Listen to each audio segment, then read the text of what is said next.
Good morning, everyone. Hi. Welcome. Hi.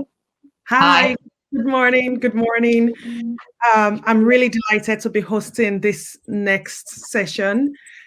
Thank you to everyone in the audience. I'm hopeful that you would really enjoy this next section we're about to host, which is a conversation with my amazing panelists talking about trends that are shaping the global women's agenda in a new world. And that is especially important in this week that is International Women's Day. It was on Monday, and with the theme of the International Women's Day this year, which is Choose to Challenge, which I personally love and is resonated, and I've had a great time just looking on social media as to what people are choosing to challenge. And it's really, some of it has really given me pause for thought and to reflect on.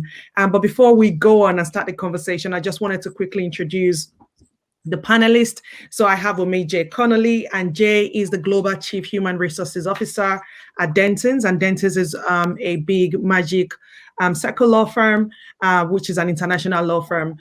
We also have Margot Slattery, and Margot is the Global de&i Officer, so Global Diversity and Inclusion Officer for Sodexo. We also have Reshma Ramachandran, and Reshma is the Senior Vice President at Adecco. And lastly, we have Shalaja Sharma, who is the Chief People Officer at the Roundtable on Sustainable Palm Oil, which I find really fascinating. And I can't wait to get into that with you, Shalaja. So just to get started, I'm seeing that the theme is on trends that shaping women's careers and being International Women's Day. I want to start with a bit of a challenging question, if you don't mind. And Jay, I'm going to come to you first. And the question is, have we made any progress at all? So we've been talking about gender equality, equity, inclusion, more representation.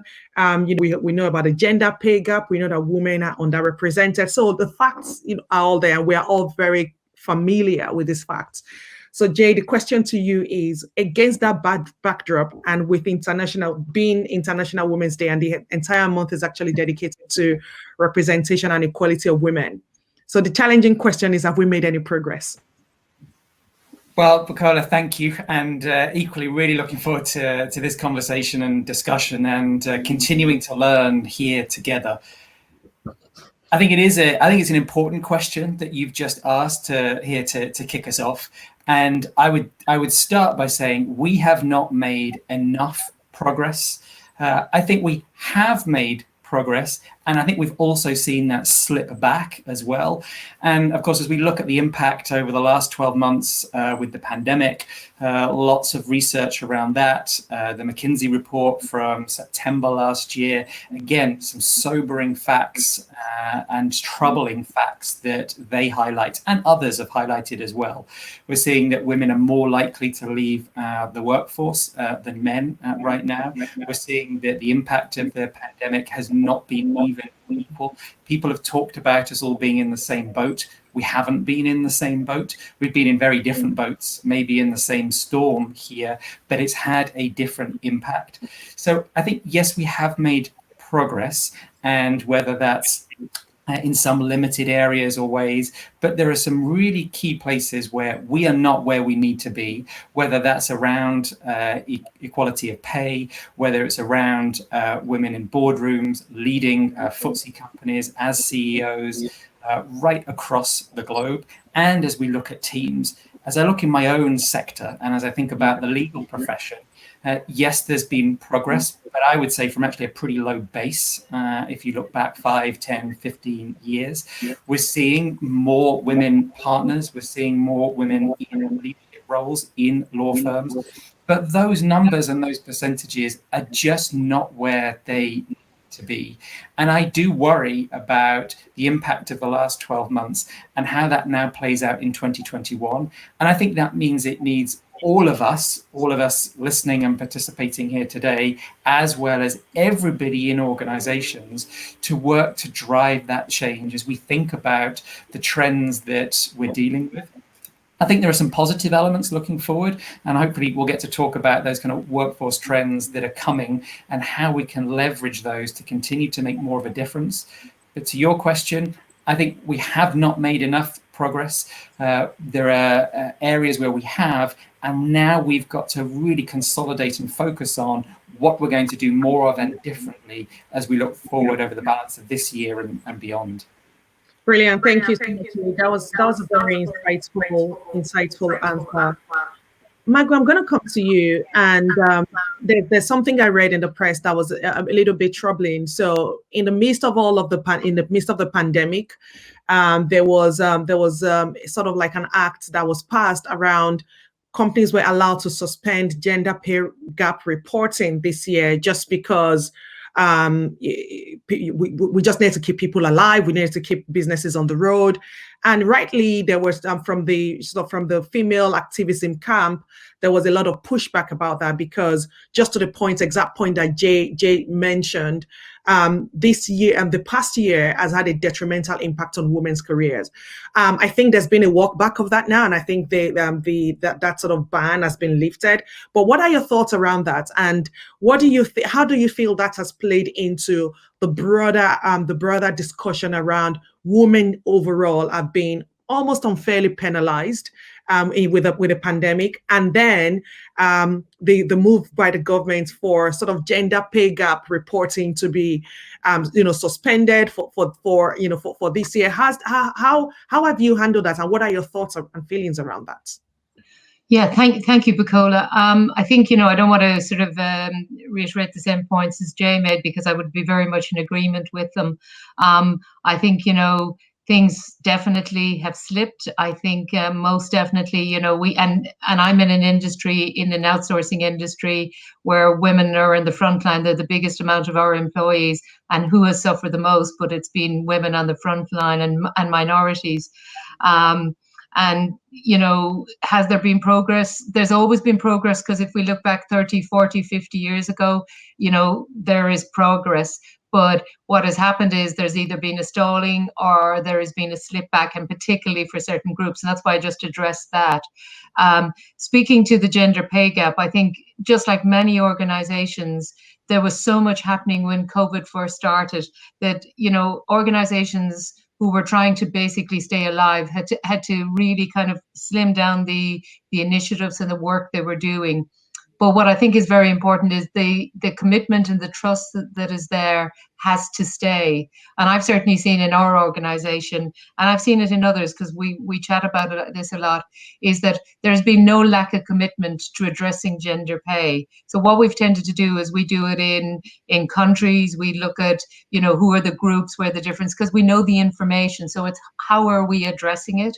And we're also moving that now and moving the dial to look at it from a point of view of equity, to make sure that we're looking at it from an equality perspective, and to look at it from a race perspective. So again, putting different lenses over that. So hopefully as we move forward, we'll not only look at gender pay, but we'll look at it from a number of areas. We look at those pay gaps and try to raise many together.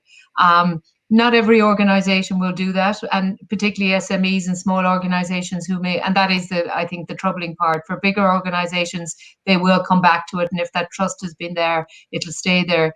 But I think for smaller organizations, SMEs, etc., that's harder, particularly when your profit gap and the things that you might be able to invest are now no longer there. So it's going to have to be a push and pull, and keeping that pressure on, and making sure we keep this conversation going. Thank you. Thank you very much, Margot. Reshma, I'm going to come to you, and I'm just going to ask something that Margot sort of touched upon there, and that's this issue of intersectionality within, when you look at the fight that we've all been on for gender. So certain voices will say the voices of ethnic minority women have not been heard, and ethnic minority women do not feel seen. They do not feel that it's an inclusive fight. And so what are your thoughts around intersectionality, and what are the best practices that you've seen, whether within your organization or talking to some of the client organizations that you work with at Adecco? And what are, for people that are here, D&I, people that work in D&I and people that work in HR, what are some of the best practices that you can suggest, so that as we talk about gender and all of the good things that we're doing around there, and we talk about race, that we explore that intersectionality, because people are often not one thing and people don't often fit neatly into one bucket. So I'll be quite keen to hear your thoughts on that. Yeah, so when and thanks very much for the question. Intersectionality, the topic itself is something very close to my heart. And I think when we talk about intersectionality, I would just narrow it down to race and gender, because that's one intersection. We all have multiple intersections, right? So when we talk about race and gender, I think one of the challenges that we have is every time we talk about gender, it's about just the women, right? We don't necessarily bring in other elements, and this is why we lose out on the intersectionality. So if you would just look at the research, and as Margot rightly said, if you look at the research in terms of women have definitely been impacted with the crisis that we are going through. But if you would look at it from a different lens and say, which race or which nationality of women have been affected, I think it would give a completely different picture. So from that perspective, the challenge that I've always had is every time we talk about gender diversity, it's just women. In that sense, we don't necessarily get into the other details. So how can we bring that in? And to answer the other question around best practices, I would say it's more focusing on the diversity. And then, I think the more organizations focus on diversity, a lot of things actually just fall off, in the sense that diversity is really diversity of thoughts. And what we see in terms of, the physical part of it, this is just the obvious, what we see. And this is why gender diversity becomes so important, that we can track it with numbers, right? So in terms of best practices, what I have, I don't want to say, and I don't want to oversell this, in the sense that I don't think organizations or societies are doing enough in bringing these intersections to the forefront. But just in terms of best practice, I would say it's more digging one level down. And even when we talk about, a lot of European countries now are coming with 30% women on board. But I think it's also then to ask whether 30% women actually only mean white women. Are we talking about other races as well? So some organizations do, most do not. Yeah. Thank you very much, Reshma. That's great, and that actually leads very nicely into the next question I have, and I'm going to come to you, Shalaja. And the question is around quotas. So quotas is a very divisive. I think it's very polarizing. You either have people that say yes, what doesn't get measured doesn't get done, and we just need something to just move the dial, anything. Or you have some other people that say it can actually be counterproductive. It can actually sometimes set up a dangerous precedent, especially for the people that then get put in those roles where maybe they lack respect, they don't generate the same amount of respect from their colleagues, and people think it's tokenism.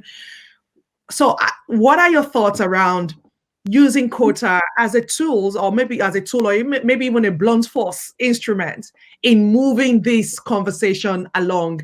Because, we've been talking about this for a while now. Jay quoted the McKinsey report. Before the McKinsey report, there have been so many reports from so many reputable organizations over many, many years. Do you think we're going to see more use of quota, because what doesn't get measured doesn't really get done? And what are your thoughts around that in the more sort of broader context? So I love that question, because there's no right answer and there's no wrong answer. But here are my... well, that's my view, and you asked for my view. So I think the way I look at quotas is, we know that representation matters. Yeah. We know that we need trailblazers. Jay talked a little while ago of saying enough progress hasn't been made, and the rate of progress has been very slow. We have to start somewhere. There has to be one woman on the board, and then it has to be, and we don't care what color it is, and then picking up on Reshma's point, then it has to be one woman who is Asian, and so on and so forth. And that's how we start, and that's how we make progress. So what I like about quotas is exactly what you talked about, Bukola. I like the fact that there's some measurability around it. There's so much, you can't get away from the number. Yeah. What I particularly like to focus on is the pattern, because then I can use the pattern to challenge. Are you saying that for the past 18 years in this particular team, we haven't been able to hire more than 3% women, right? So it's not just a number in isolation. It can show us a pattern. And I think somebody said somewhere that data is the new oil, right? Well, quotas are data, aren't they? Yes. Yes. Right here on this panel, if somebody did a summary analysis of what's the diversity representation in this session that we're holding, somewhere we can track it and we can measure it. And then we have quantifiable evidence to challenge and to question. Now, anyway, diversity and inclusion is a topic which is seen as a bit of a gray area because you have subjective voices and objective voices, and you've got a whole set of perspectives around this. But it gives us a quantifiable place to start. But I think it has to be read in conjunction with what the system is trying to achieve. You can, and I have this quote that people refer to all the time, which is about diversity is being invited to the party, inclusion is being asked to dance. But I would say you wouldn't need diversity or inclusion if everybody just felt they belonged. You wouldn't need to be invited and you wouldn't need to be asked to be danced if you felt you belonged, right? So if you're not addressing the systemic challenge of inclusion and belonging, then the quota is meaningless. You can hire, I don't know, 30% women or whatever number you want to, they'll leave in the next 1 year or the next couple of years if the ecosystem isn't enabling and supportive. So that's my view. There is, I stick to my point. There isn't one clear, straight answer on quotas are good, quotas bad. I've stepped a long way out of, those, dualities of good and evil or good and bad, right? But I like to consider the systemic perspective. And there's something you said, the point you brought in about belonging actually resonates. I was speaking to one de&i, global head of diversity and inclusion, and she said to me, she said, what we are trying to do now within our organization is to stop fixing the people, stop fixing women, stop fixing ethnic minorities, because they're not broken. What is broken is the environment and the workplace in which they are put to work. So I think we're all in violent agreement about that. But now let's bring it down to some practicalities. How do we start to fix our environment? What are some of the things, because they're well-intentioned, well-meaning people that are listening to us having these fascinating conversations. And what are the things that we can do to fix our environment so that it creates a place of psychological safety for everyone? It creates an environment where people feel they can belong. So I think if we all agree about that as the what, the how, the devil is in the details. So what are some of the practical, I'm just going to come around, everyone again, starting with you, Shalaja, because you brought up the fascinating points. Sure. What are some things that you feel like we can do within our organizations to make women, especially because we're talking about women today on this panel, to make women feel that they belong and that the environment is designed for them to succeed in without having to compromise who they are or their authentic self? I think there are three ways to address the ecosystem, as it were. The way I'm going to start talking about is the one I think is paid the least attention to. What are our HR systems and policies and are they unintentionally excluded? Right? The way we recruit, the way we promote, the way we develop, the way we select.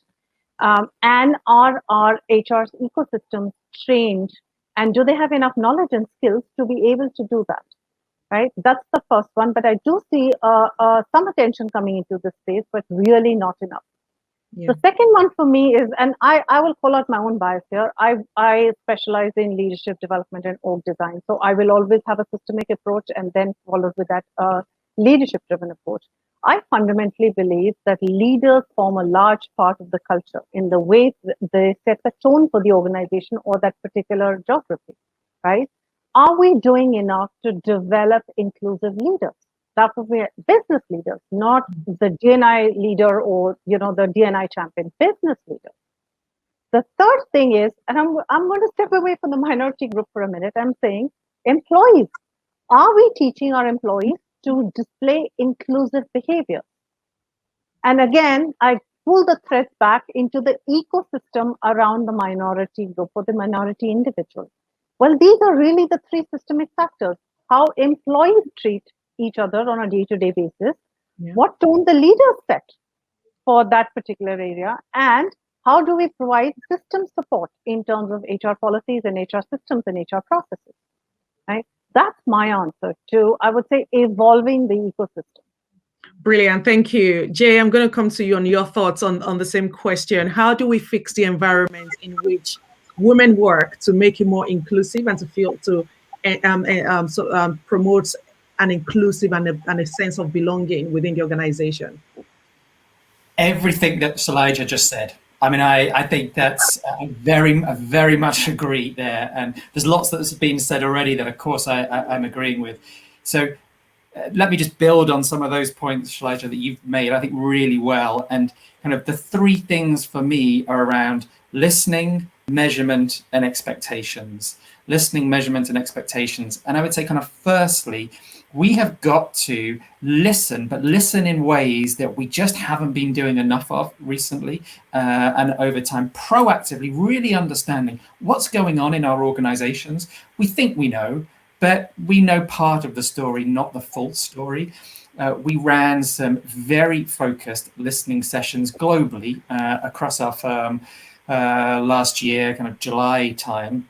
There were things that came out of those listening sessions that surprised me, saddened me, concerned me. I did it with our global CEO as well, hearing from people in all parts of our firm, from all of our different geographies.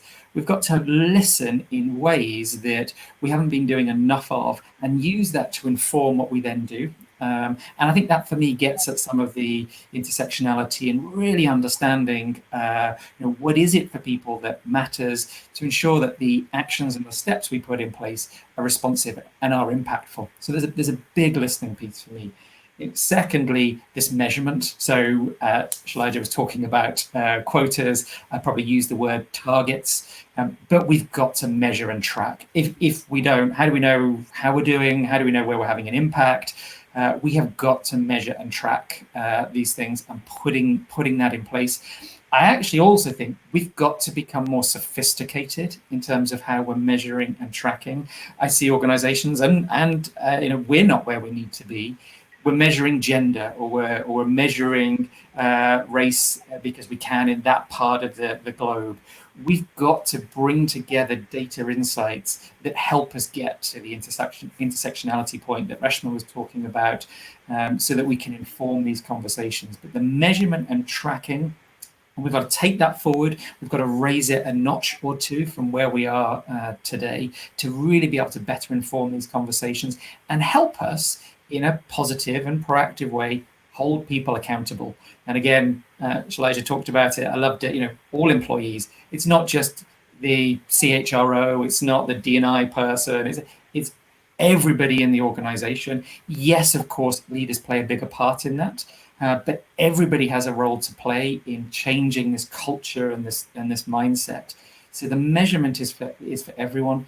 The third, final piece I'd flag is, again, building on Shalaja, but setting expectations. We've got to be very clear what it is we expect of leaders, what we expect of all people leaders, what we expect of all of our employees in an organization. And this goes to mindset, and this goes to, Bukola, you mentioned it, the psychological safety piece. And you've talked about some of what are some approaches or best practices. Again, last year we did a lot more around allyship because people have talked about it. But again, as I look across our organization now, 20,000 individuals, not every one of those understands really what allyship is. What does it really mean? What is it that I need to do to be an ally? What don't I do? What are some of those practices and approaches that I should be putting in place, not occasionally, but every day? And then building that back into setting those expectations, because that's how I think we then kind of raise the bar and are clear with everybody. You have a role to play in changing the environment here. So the three thoughts from me, but building on lots of great things I've heard already. Honestly, words of gold here from you, Jay. Listening and measuring and the environment and the employees. Thank you so much. Margot, anything you want to contribute to that? Yeah, I mean, I think, again, I won't repeat, but I think everybody's given really good points. I think things to think about are, this phenomenon of the glass cliff, so when something's broken, you bring in a woman to fix it, or we've seen over this last year, bringing in a person of color because we have a race issue. Don't promote people in that way. Set them up for success. do it because it's the right thing to do and have done it as part of your process. You know, we don't put people in situations where it's impossible to attain something that is already quite broken. I suppose I come from an operations background, so I always think about, you know, what's the structures we're putting in place for people. So again, you know, and I'll use the analogy of a building, but, you know, if a person has a disability, we these days, thankfully, try to make sure that we've got a ramp up, we help the person get into the building, we've got perhaps a lift, we make sure that we've got the right kind of accessibility in the building. And I think we've got to think the same way forward. Are we helping people get up the ramp? Are we making sure that we're onboarding them correctly, that we're giving them the right training and development? And once they join our company and organization, are we helping them up, you know, and not pulling the ladder? And then are we making sure that it's accessible for them at all areas? And again, don't put them in when it's all gone wrong, and put them in that position of leadership and show them up then to, you know, as I say, fix something that's just not fixable. And I think maybe the last point, and it's been mentioned by some of the others, but again, sponsorship, and not just tokenistic sponsorship, but real sponsorship. So if an organization believes that, you know, women who are high talent and high potential, then they must be sponsored, brought along, and not on a long-term journey, because people won't stay. So we've got to get people moving and make it fast. And I think the last point, and I'll finish on, is, you know, we've seen so much changes over this past year from a point of view of, and it was in the last panel, you know, homeschooling, women and men trying to deal with children, caring, all of those things. But we've also seen a very human side to the world of work. And I would be dismayed if we lost the good parts of that.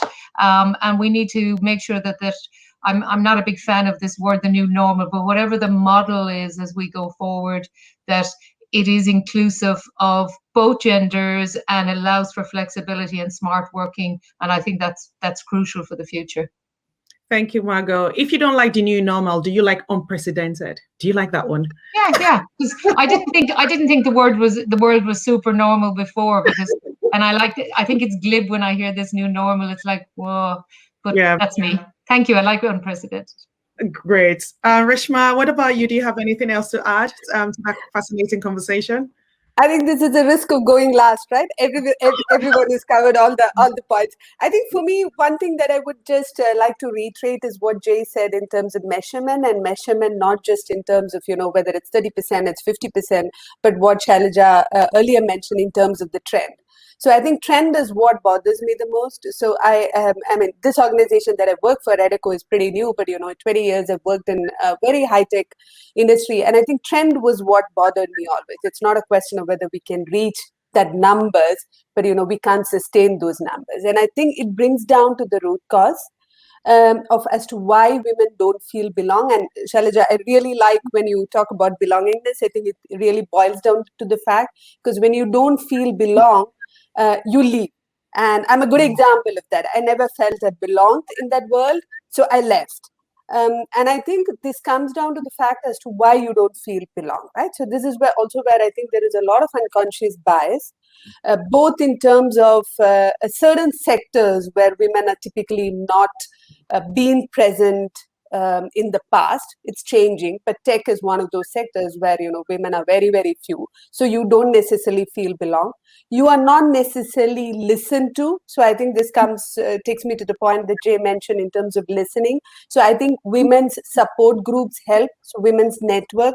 And I would say that, you know, I used to run conversation groups in the past organizations that I worked for, where senior leaders would come in and they would actually listen to the issues that women have. And something very simple example, nursing rooms. You know, if you don't have nursing rooms, how can new moms come back to work, right? So simple things which, you know, probably from a different angle you're not looking at.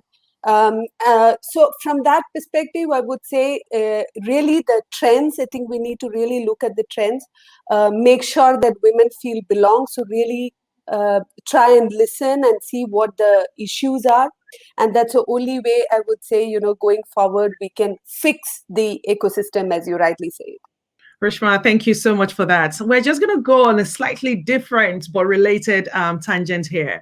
When Margot said one of the words she doesn't like is the new normal. Another one which you would all know is, future ways of working, future skills. All of those are buzzwords, especially for people who sort of work in the HR space. And there was something Margot said that sort of resonated, and she said she would be sorely disappointed if the care and compassion organizations are showing now for their employees' well-being, going through what is essentially a traumatic time as a community, as a society, and the world at large, we're going through it at the same time, that she'll be sorely disappointed if that sort of disappears when we sort of come back to status quo, and hopefully we don't go back to the way we used to operate before.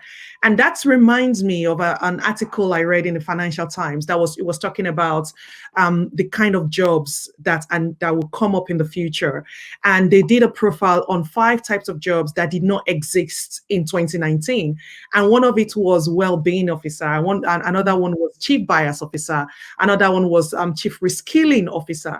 And all of these things are obviously in response to the way we've accelerated, whether that is digital acceptance and digital transformation, new ways of working, the way the world will start to recover post-pandemic. So I just want to come to you, Jay, to ask, what are your thoughts around, if we look at 5 years' time, what are the kind of jobs that people, employees, should be thinking of that would arise in the future that do not exist today? And how can they get themselves ready to acquire the skills that will be needed to do those jobs? Great question. I won't pretend I have the crystal ball, but I'll share with you a few thoughts. As you were sharing there, some examples of role titles. We actually have a chief mindfulness officer in our firm, and if you went back, a few years, who would have necessarily predicted that? Huge impact that she's having in our business that we've been able to track. I think that clearly things are going to continue to change. We've been using, again, you've said there's lots of great research out there. We've used a lot of research from Nesta, which talked about kind of 2030. What will different roles and functions look like? And what are some of those key capabilities? So I do think roles in the legal sector and in all organizations are going to continue to evolve. We know that technology, perhaps at that administrative level, is going to have a big impact, but it's also having a big impact with our lawyers, where we would typically have spent a huge amount of time having lawyers work in data rooms and look at huge numbers of documents for a case, a transaction, a matter. Today, IBM Watson could do what would take 6 months for, a team of 20 lawyers. IBM Watson could do it in, literally minutes. This is having an impact at kind of all levels. There is, of course, the overlay of how it's impacting different parts of the population, and we've got to give that thought as well. So I do think things are going to continue to change. For us, as we've thought about it in our sector, those roles where there's that client contact, it requires bringing people together, it requires developing that connection and collaboration. That's where I think we're going to see growth, because that can't easily be replaced by technology. And actually some of the research, and you asked about kind of capabilities, really bears that out. And that's where we've been focusing. If you look back 5 years, organizations and law firms, our firm, may well have focused on presentation skills and negotiation skills and those sort of things that we're all very used to. Things have to change, because how we develop talent today ready for tomorrow, you see that we need to ensure that there's social connectedness, humanness, these skills around emotional intelligence, this adaptability quotient that's come up, this ability to focus on some of the higher cognitive activities. It's again putting together the kind of complex insights and pieces of information. That's where we've got to help people in our organization and those in the pipeline external to our organization. That's where we've got to help development going forward around those sort of key capabilities, because those will be even more important for the roles in the future. Some of those roles we can guess. Some of those roles I certainly have no idea at this stage exactly what they're going to look like, but I can sense and see the way things are evolving, that those capabilities are going to be critical. Brilliant. Thank you so much, Jay. Margot, I'm just going to ask you a slightly different question. So I was reading the World Economic Forum report on future skills, and they were talking about the top 10 skills that will be needed in the future. And typically you would have expected to see a lot of technical skills and hard skills, especially with the conversation out there that, AI and technology is going to come and take away all of our jobs. But just similar to what Jay said, it was things like problem solving, critical thinking skills, emotional intelligence, collaboration, and learning that formed sort of part of the top 5. And how, in your organization, are you, based on what you are seeing and kind of research that you are carrying out, is this what you are seeing as well? And what are the kind of active steps you are taking to prepare your colleagues and your workforce to develop these soft skills that they would need to compete in the future? Sure, thanks, Bukola, and it's a great question. I think it's very evident in an organization like ours because we are so much, as I said earlier on, at the front line, and so many, it's people connecting with people all the time, and trust is so important. However, AI, technology, digital, everything is almost happening in the background, but we're seeing the need always to, particularly because we're in a B2B and a B2C business, it's how do we deal with customers? How do we help them to solve their problems? How do we bring innovation? And how do people help make that change? And ultimately, that comes down to relationships. It comes to people who trust other people and who help them to make things happen. So we're preparing people. We've always been an organization right from 1966 when we were started that empowers people, that you can start an entry-level job and be the CEO of our company. So we're always empowering people to develop themselves and to grow. That can be internally or externally, and to bring that, whatever you're doing, back into what you do day to day. So again, I think, as an organization, it's having that breadth and that openness and that trust to empower people to help themselves and to help the organization. So it's taking off that shackles of trying to control and say, we know a great person who's doing a job, they know the business, and we will let them solve those problems.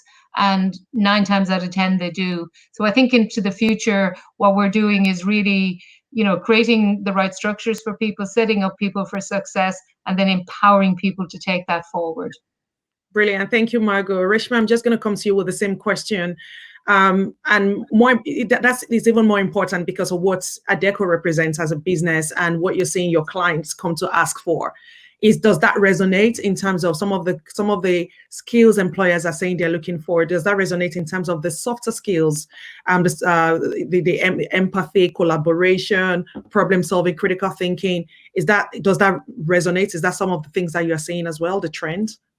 Totally. And I think what Jay said in terms of the higher cognitive skills, I think this is as we are going to work more and more with machines, so that we will share space with machines, right? So I think the virtual world is a small preview into how much we are going to spend our lives with machines. But also, like, if you look at some of the sectors like automotive, for instance, there will be robots that we'll have to work with. So I think the higher cognitive skills definitely is. And I would say the second one would be more around the digital skills. And when I say digital skills, not so much around cloud computing or programming or coding, but also simple things like, how do you use a digital app? A lot of things actually happen on apps these days. So if you actually take a population that is slowly aging, a lot of things are actually changing. And then, what is the life of an app? Probably, or a digital platform, right? So 5 years. So the shelf life itself, I would say. And the last I would say is all around the agility. So it's more about the resilience and how fast can you adapt. I think Jay mentioned that about adaptability, but I think that this is the trend that, yes, we also ski. And from an Adecco perspective, I think one of the things that we actually stand for is upskilling and reskilling. We offer it to our own employees, but also it's an offering that we have for our customers. And a lot of what we do is exactly around these trends that you mentioned. Brilliant, thank you. Shalaija, I'm just going to ask you a slightly different question. So we've seen COVID has accelerated the uptake of digital acceptance. So where previously you had businesses that didn't either trust people to work from home or didn't think it would work, the whole world more or less worked from home last year. It was a massive uptake. It was a 1-2 weeks experiment that you either failed at it or you made it work somehow. And so now that we're starting to, there's a roadmap out of lockdown, especially talking about the UK and some other countries. What are your thoughts around remote working? Is this here to stay? Is it a hybrid? And how do we use this as a way to support our employees in the future so that it's not a situation of necessarily forcing everybody to come back to work, but at the same time, we know there are benefits when people are co-located. So what are your thoughts and what are you seeing in your own business, your own organization? So I'll answer that in 2 ways. I think COVID created a burning platform. So whereas a lot of companies in different industries had mixed views about remote working and which jobs can and which employees can and can't, we had no choice. So we all sort of were forced into this artificial situation. But the benefit of that was a lot of myths that had been prevalent and in people's minds got washed away. That you can't be productive working from home, that women will be distracted. Well, they were a bit distracted, but they made it work. The fact that only a few roles needed to be done from home, but everybody else needed to be on all-site all the time. Well, we found out that wasn't true at all, right? But I would say new myths took their place, right? One of this big storyline of this narrative we went to thinking is, well, now, all employees will want to stay home all the time. This is what they really want. This is what they've been secretly wishing for, and now they've got it. Here's what started happening on data. People started asking, when are we opening the offices? When do they come back to work? So the new myths, I think, that started getting generated is, well, actually, there is productivity loss. There is social interaction loss. There is connectivity loss. Unfortunately, these are intangible. I can't really pinpoint that if the team didn't meet 3 times a week or 3 times a month, what have we really lost? Yeah. But the duration of this forced experiment gave us that clear sense of loss. And therefore, I think we have proved the case for hybrid working. On both sides of, I would say, the fence. From an organization point of view, team effectiveness, productivity, cohesiveness, belonging. Like, what's belonging going to look like? Everybody's sitting on their, like, how do we, the 5 of us, feel that we belong to this one united company? When, Yeah. So how's that going to work, right? All of that. But from an employee point of view, they want to come back to work as well. I think the answer lies in that intersection of the work, the workplace, and the workforce. And the big word there is flexibility, right? If we have flexibility in the workplace, if we have flexibility in the workflow, and if we have flexibility at work, this will work in the long term, and it will work more sustainably than the old normal that Margot refers to, right? Because that wasn't, we were just literally killing ourselves mentally, emotionally, physically. Right? But I think this is an answer that needs to be worked out by every company in every geography, in every industry. But I think as long as we abide by these 3 principles with the mantra of flexibility, we can evolve solutions going forward. Brilliant. Thank you, Shalaija. I'm just going to ask one more question before we take some question for the audience. And it's just a simple question. Against everything we've talked about, especially around remote working, hybrid working, the question is there an opportunity here for this to enhance women's careers? If flexibility is found in this either hybrid or remote working situation, if women feel like they are supported, is there an opportunity here that if companies approach with care, we can actually make a lot of inroads? Coming to you first, Margot, because I can see you nodding very enthusiastically there. Yeah, I think it's a great question. I've considered and thought about it a lot and chatted to women in my organization externally. And I think, we've got to look back to before all of this happened, how many people exited organizations, particularly women, after perhaps having the birth of a child, where they were doing caring, whatever challenges there were in life. what is the difference now? And I think that idea of smart work, flexibility, because that's what was really missing. You know, you came back and you wanted to perhaps not travel 3 days a week. You wanted something different so you could have more time.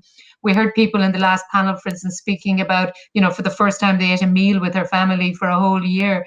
And people wanted some of that. So I think if we can take the essence of that flexibility, that sense of allowing people to determine their own schedule, empower them, and, you know, yet they can have the in company piece as they want, then I think that is a big change maker.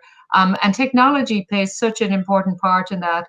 And again, it's that sense of, as leaders, and as CEOs and people in organizations, it's very important we don't forget that this year CEOs, leaders spend a lot of time checking in on people and became a lot more empathetic. So that empathy, that well-being part can't be forgotten either. So every case is different, every person is different in their needs. So let's not sort of like create one little template and say that's what everybody's got to be in. So have that opportunity for people to have their own approach to it, and don't be rigid. And I think we'll continue to see improvement.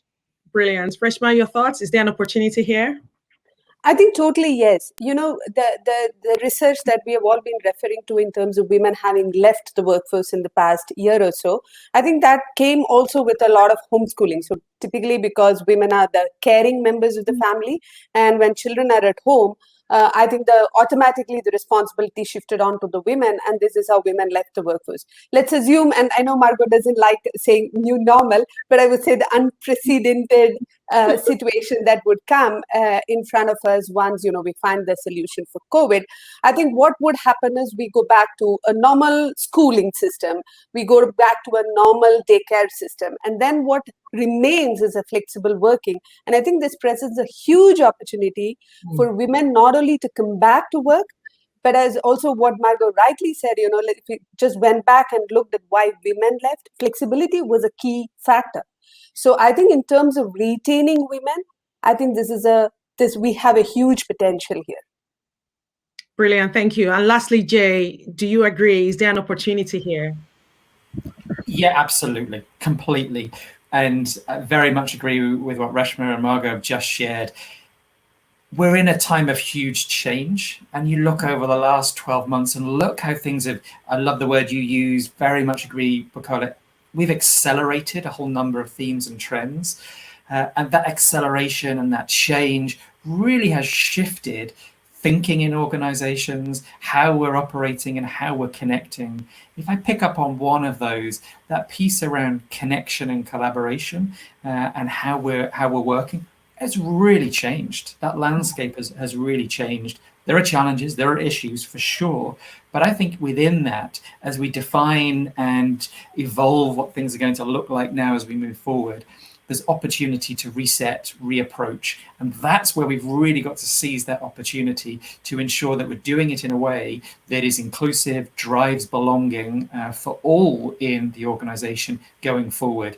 Again, you said it, Bukola, let's hope we don't go back to some of what we had in 2019. So let's use this opportunity, this moment where Margot said lots of great things from last year that we don't want to lose. Let's keep those. Let's evolve the things that didn't work as well. Let's really bring that belonging lens to all of this and ensure that what we're doing in whatever our role is as we're sitting here discussing or participating in this session, capture that and drive those actions in 2021 so that we really seize this moment. But I couldn't agree more. There's real opportunity here. Absolutely. Brilliant. Thank you. Thank you so much. You've all been fantastic panelists. I just want to check with the host. Do we have any questions from the audience? Any questions? We have some time now to take a few questions before we close the panel. Do we have any questions that's coming through from the audience? I haven't seen any questions.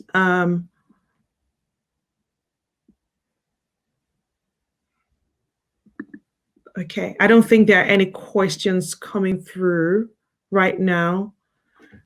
Oh, okay, I've been told to look somewhere else for the question. Just give me a minute.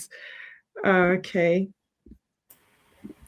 Don't look too hard, Bacola. There might just be hard questions for us. Make it challenging here. So I'm sure no matter how hard they are, you would be able to answer them. But while we wait for those questions to come through, there is something I wanted to discuss. I'm sure some of you would have seen in the press. It was widely reported that one of the heads of one of the big four accounting firms said something around unconscious bias training does not work, which I felt was quite brave for him to say in 2021. And I see Reshma really laughing there. What are your thoughts around that? I know people have mixed views on unconscious bias training, but what are your thoughts around unconscious bias training, and do they work in your experience? I laughed because I've heard of this so many times, and I think the person you are referring to was just brave enough to say it publicly. I think my experience is that when you believe that you have no bias, when you believe that the world is an equal place, it's simply because you've not had any experience of discrimination. It's simply because you have never been treated unequally. And then you believe, then the question you ask yourself is, why do I need these trainings? Because I'm not biased. And I think this fundamentally gives rise to the need of an unconscious bias training. That's why it's an unconscious bias. It's not a conscious bias, right? When you expect everyone else to treat everyone else the same way that you get treated. And my experience with unconscious bias training, and I think the second myth around unconscious bias trainings are that, you do a training and, lo and behold, you have no bias. I think this is a second expectation setting, I would say. Unconscious bias trainings do work because I think it's not a question of taking away your biases. It's about making you aware of your biases, but to act on those biases, to ask yourself this question every time. And we are all biased, and I can tell you about my own biases. Every time I do an interview and I have to select a candidate, I ask myself, am I taking the decision because I'm biased, or am I taking the decision because I'm seeing something, right? And I think this is what helps with unconscious bias training, that you're aware of your biases and you can actually question those. But it takes time. It typically takes, and from my experience, I would say, typically takes about multiple trainings and about 2 years before you can act on those biases. Awareness is the first step. Brilliant. Thank you. Now we have the questions coming through. The first one is from David Pearson. And the question is, in a global context, are the voices of women of color in the workforce heard enough? Not just in their home countries or regions, but around the world. They have insights for how to address the environment in the workplace, but do they get heard? Margot, I'll come to you first for an answer to that question. The voices of women of color, are they heard enough in the workplace? So for me, simply the answer is no. I always think of everything about, what's the percentage of everything in the world and data. And, women make up 51% of the world population. Women of color, I can't tell you the exact percentage, but there's a big amount. Do I see that representation? Do I see it in everything in my life? No, I don't. So I truly believe that is not the case. And again, it's got to be fairly accelerated actions to make a change around that. But that's also, I don't see men of color in leadership roles either. So I think there's a big action for change. Brilliant, thank you. The next one is for Jay. It says it will be interesting to see whether there are differences in how and women respond to the question around, do you feel a strong sense of belonging in your organization? Is anyone aware of any research on this globally or by sector around, do men feel a sense of more belonging than women in organizations? It's a great question, and we actually I like it. I'm quite interested in the answer as well. Well, we actually did a piece of work through a professor with, I think it was Cambridge University in the UK, with our UK team 2 years ago now, where we had she developed a questionnaire. We asked the same question to men and women, and she collated those results and brought them back. We had then a mixed group conversation, then split individuals into men and women to have a conversation, then brought people back together. What we found was that answers to questions around belonging, or whether they thought there was discrimination in the organization, or whether they thought that, whatever the issues were, absolutely varied along gender lines. with men believing there was less and women believing there was more. So this is absolutely something that we have looked at. And again, it was only one part of our organization. It happened to be in the UK. And it highlighted that this is true, that there were these different perceptions and perspectives.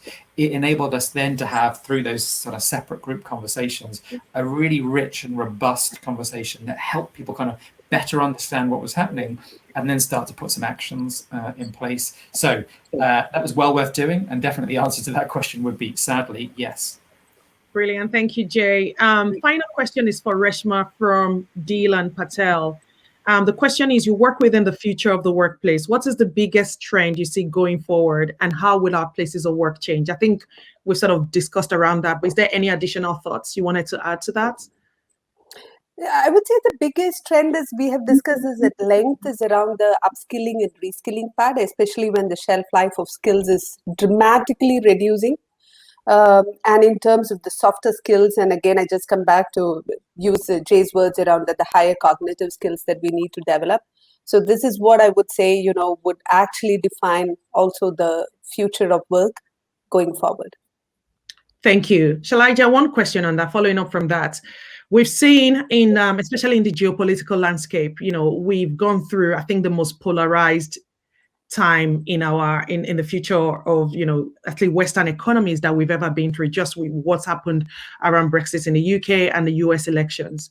Do you feel we need a new breed of leaders that can demonstrate new skills and lead in different ways, especially when we see how countries performed within, the pandemic? There's research out there that suggests that countries that were led by women led with empathy, warmth, and they did better, and companies that were led by men did not perform as well. When you extrapolate that into our workplace and the future world of work and the kind of leaders that we would need to lead these companies in the future, do you feel that there is now a pressing need for leaders that will lead in a different way?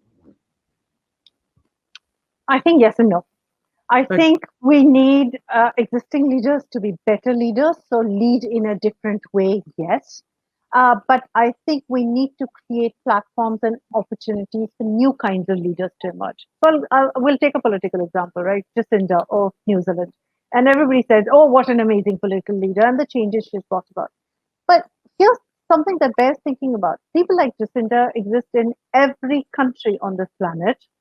Where is the ecosystem which allows leaders like Jacinda to come up in New Zealand and not anywhere else? So for me, then the real question is, how are we creating those opportunities, that scape, that bandwidth, that political ecosystem, if you will, not a corporate ecosystem, that allows new kinds of leaders like her to emerge? It isn't as if there's something in the soil of New Zealand or the water or the air that's different. Right? Yes. There's a Jacinda in everyone. There's a Jacinda in every company. There's in every geography, right? That's what needs to change. So sometimes I do feel like I'm banging on against a brick wall because I keep talking about the system and everybody's talking about the individual. And I'm like, yes, but the individual is also a product of the system.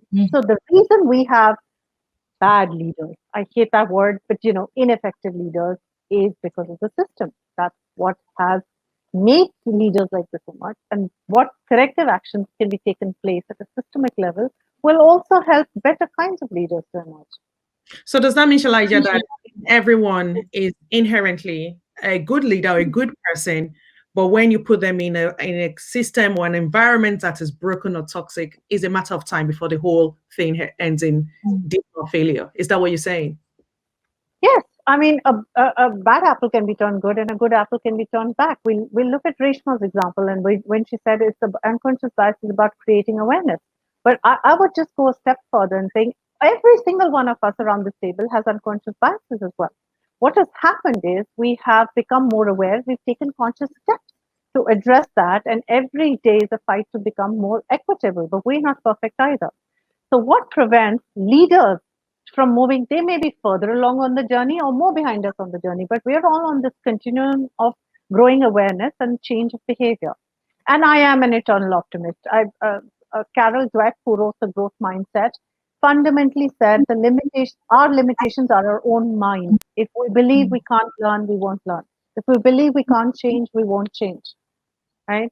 But so I start from a huge place of positivity. We can all change. Right? We can all learn, we can all grow. Thank you. And what's an inspirational note to end this? But before we end, we just have a quick 1 minute rapid fire session. So we know that yes. Don't worry, you'll be fine. You'll make it. Okay. We know it's International Women's Day. It was on Monday. Choose to challenge. So I'm just gonna ask you, what are you going? So for different people, it's about the more, better, different, less. So what are you gonna do more of around gender equality? What are you going to do different? What are you going to do better? What are you going to do less? So Jay, I will start with you. What will you do more of? Challenging myself and those leaders around me every day. And that was the big thing for me on Monday. It's not one day. This is about what we have to do going forward every single day. That includes challenging myself and proactively continuing to challenge others. So that for me is what I'm focused on. Brilliant. Thank you. Margot, what are you going to do better? I'm going to think about the value set. So, and it kind of goes back to some of the last conversation. What are the values we have as we go forward, and what's the next part of transformation? So, people can change, but we need to make sure that the values are the right values for the future. So I'm going to drive that. Brilliant. Thank you. Reshma, what are you going to do differently? Differently, more of, I would say, would start with more of hiring women, as I've been doing for the past 10 years, I would say, advocating more for women. Differently, I think one of the things that I have totally underestimated in the past is how difficult it is for women to come back after childbirth. So I think differently, definitely, I'm going to start being more conscious about that the bias that we have. And in terms of continuing to do, as I said, it's more, I think I would like more myself advocating and, stopping. I would also say that I don't want to have second thoughts. I sometimes do have second thoughts, whether I should speak up, stand up, talk more. This is something that I think I need to stop. Brilliant. Thank you. I like that one. Angela, last but not least, what are you going to do less of? Well, this is an easy one for me because I just posted about it on LinkedIn 2 days ago. I'm going to lead from a place of vulnerability. I've realized that for a lot of us, especially in a leadership space, we talk about system messages and organization messages and sometimes narratives, which are at a level way above ourselves, right? So for me, simply, what I choose to challenge about myself is I'm going to showcase more about my Indian identity and heritage, something I've sublimated 21 years in order to be better accepted into a very westernized corporate expectation from me as a professional Indian woman. The world was very different 21 years ago. So that's what I do now, and I'm going to do on a daily basis. That's my place of vulnerability. That's where I keep making excuses and apologizing for and trying to mitigate my way around. Well, no more. This is me. So I joked with my friends, I'm going to come out as an Indian this year. So that's me. And like they say, the world will adjust, okay? The world will adjust. Thank you, everyone. It's been amazing having you. I really enjoyed our conversation, and I hope the audience has enjoyed it as well. Thank you so much for joining me, and have a great rest of the day. Thank you so much. Thank you so much. Thank you. Thank you. Thank you, everyone. Thank you. Bye.